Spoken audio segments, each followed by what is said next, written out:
Alright, welcome back to the channel. Warhammer Man back in the studio with another completed commission. If you're new to the channel, make sure to like and subscribe for Warhammer 40,000, Kill Team Necromunda, Age of Sigmar, and Warcry content as well. We do everything from reactions, reviews, and news, all kinds of painting and modeling tutorials, and of course we are a commission-based studio, so when we complete a commission, I always like to show it off. So here we have an Adepta Sororitas, Order of the Sacred Rose expansion commission. So this is for one of our existing clients, basically an expansion force to go with a force that we already started off with. So we have the addition of 2 Rhino troop transports. We have 10 seraphim with a squad leader, and the leader has the plasma pistol and sword. And then we also have a couple of the double hand flamers on the seraphim as well. So we have previously done Battle Sister squads with a squad leader and heavy weapon. And now we're just filling out the squads to 10 sisters each. So we've added in a melt-a-gun special weapon for each, and then 4 regular bolter sisters. And then we have 1 for each of those squads is armed with a grenade as well. And then we have a canoness with the little like crossbow bolt gun and power sword as well. So let's go ahead and take a closer look. It is important though, just to note that we do leave all of the details down in the description. So if you're interested in what paints were used or what style, etc., how to achieve a similar paint job, it is a nice process that can be easily repeatable and obviously yield some very nice results. So the majority of the paints used for like the white and everything are the contrast paints, and then we do a white edge highlight over top of that. Especially on the vehicles after a couple layers of contrast paints. And then we've used like Citadel metallics, retributor armor, leadbelcher, and then a series of washes, reikland fleshade, nuln oil, and then obviously like some various reds and blacks to complete the models with. So, and then we got a little tesseract glow on the plasma, and then a couple of little details for like the grenades for the krak and frag. We've used the contrast paints on them as well, and pretty much achieve a nice effect. And then finally, these are put on top of our custom handmade ruined temple style bases. So these are all made specifically for each model.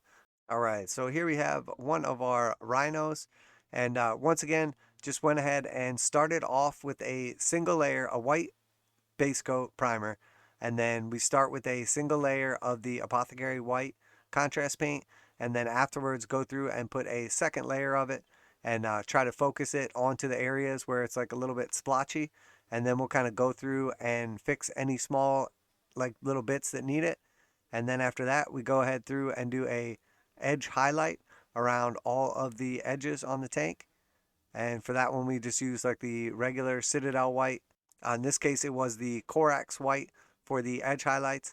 And then after that, we'll go ahead through and do all of the tank treads and everything. So we'll go through with leadbelcher and do all of the treads, all of the various metallics, and also we'll do the gold as well. So for the gold, we use the retributor armor. And then after we have the gold and the silver done, go through and do reikland fleshade on the retributor armor and nuln oil wash on the leadbelcher. And then after that, once we have those done, we'll go back through and do a edge highlight on the metallics with their respective color once again. And that gives us a nice overall look. And then after that, we went through and did the red. And then the next step is to do mephiston red for all of the red little bits in the icon, and then for our little lenses and everything there. And then once we've done the mephiston red, we do a darker wash over top of it of nuln oil, and then come back through and kind of bring out the details again with mephiston red, and then a final kind of highlight, or in the case of the lenses, another dot of wild rider red, and then finally just a little white dot that gives like the completion of the lens.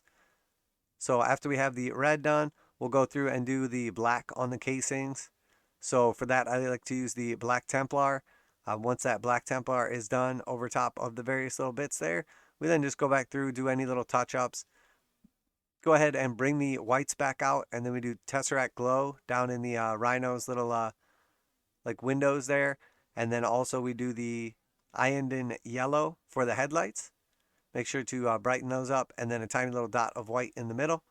And then finally go back through and do the skull as well. So we'll do one more nice clean coat of white on top of that. And then we use the skeleton horde contrast paint for the skulls.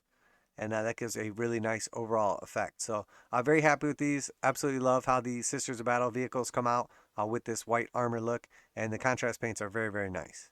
And next we have one of our Sisters of Battle. So here we've used the same technique for the armor. And then we go through and do the under part of the cloth in mephiston red. And then the edge part in abaddon black. So the outer part is black and the under part is red. And then obviously go through with our leadbelcher and our retributor armor as well. I use Guilliman flesh for the face. The faces don't always pick up that great on the camera, but they look a little more like pink and organic in real life. And then after that, I'll go ahead through and just do our washes over top with nuln oil and reikland fleshade. And then, of course, come back through and just do some edge highlights. And there we have our melt-a-gun. And here we have another one of our sisters. This one has a purity seal, so we've used some techless blue on the wax part of the purity seal, so it contrasts with the rest of the model. Didn't want to use like a red or something else that's just going to blend in, because we do want to stick out. And then, of course, a little bit of skeleton horde on the parchment portion. And again, just kind of same type thing. We have a little holster right here that we've used snakebite leather on. And then again, just a little gold piece there. And now here for the grenade, we use the orc flesh from the contrast line. And that gives us nice definition on the grenade in one nice little coat. And some of the models have crack grenades as well. We use the red contrast paint for those. And let's use a nice blend of helmets and exposed flesh. Once again, you can just see the different details. Snakebite leather on the pouches and the holsters. Got a little bit of that blue, little red on the crack grenade, and just overall nice clean looking paint scheme. And again, it's tough to make out in the pictures, or in the video I should say, but we do have the green eye glow. It's very, very clear in person, but the intensity of the light kind of fades it out the same way it does the faces. And here we have a canoness. This one has the blessed blade and the crossbow bolt gun. It's got a cool bionic leg. And once again, just the same basic techniques. Made her have a little bit more gold on her, so she kind of stands out as slightly more ornate than the rest of the army. Guilliman flesh for the skin, and just make sure everything is looking nice and crisp. Very nice looking model here. And then we have our seraphim next. So this is the squad leader for the seraphim. She has a power sword and plasma pistol. And we do go ahead and use that tesseract glow once again on the plasma pistol. So you get that nice green glowing effect. And then, of course, make sure to sturdily mount the flying stands, not only to the base, but to the models as well, so they don't break off or rip the paint off, anything like that.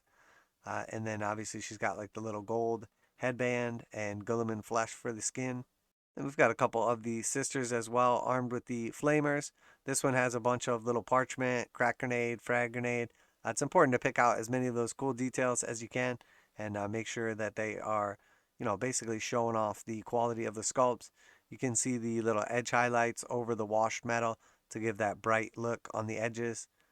And then, of course, the edges of the actual flame pistols kind of have a little bit of a black or darker color to them, to signify, like, the kind of ashy effect that they would get over time.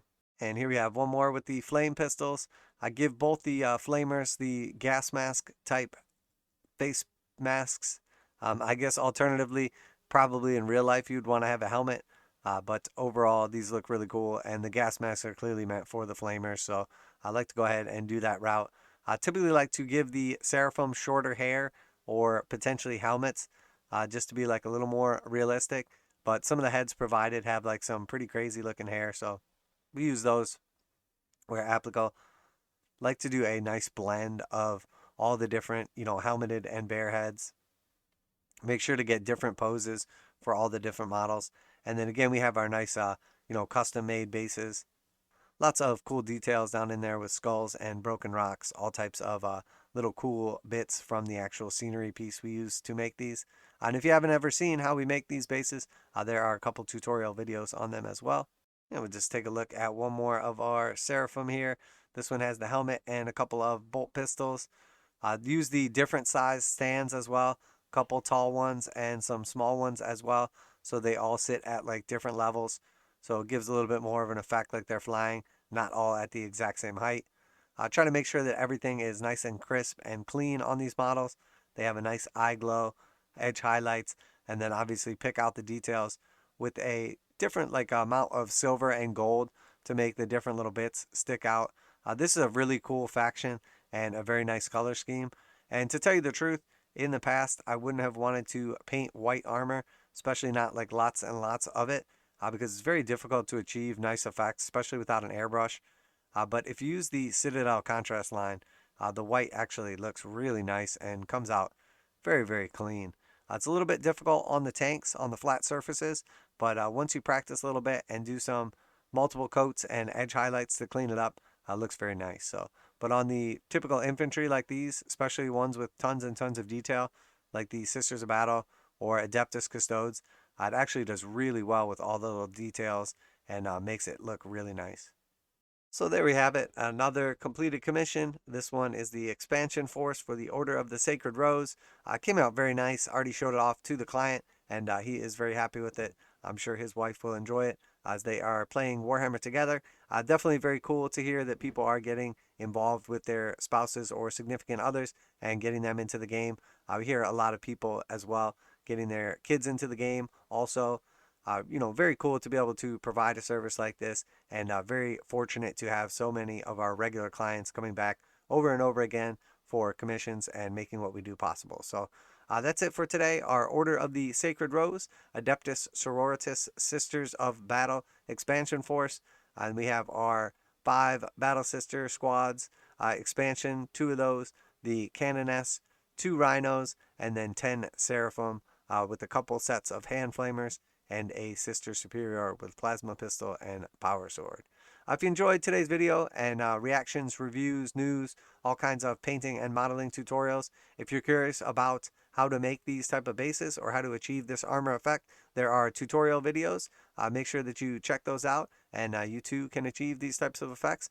Mostly use contrast paints and metallics with a couple of highlight and base colors as well. So, this can be achieved with a handful of paints. You don't need 100 paints to paint something like this, but it's a very nice setup, very nice paint scheme, the Order of the Sacred Rose. And of course, if you have any other questions or anything, feel free to leave them down below. Always leave a description of all the paints and how we achieved them, as well as the bases, etc. in the description. Make sure to like and subscribe if you're new to the channel and interested in Warhammer 40,000, Kill Team, Necromunda, Age of Sigmar, Warcry, or Horus Heresy content as well. That's it for today. Warhammer Man Studios, I'm Warhammer Man, and I'm out of here.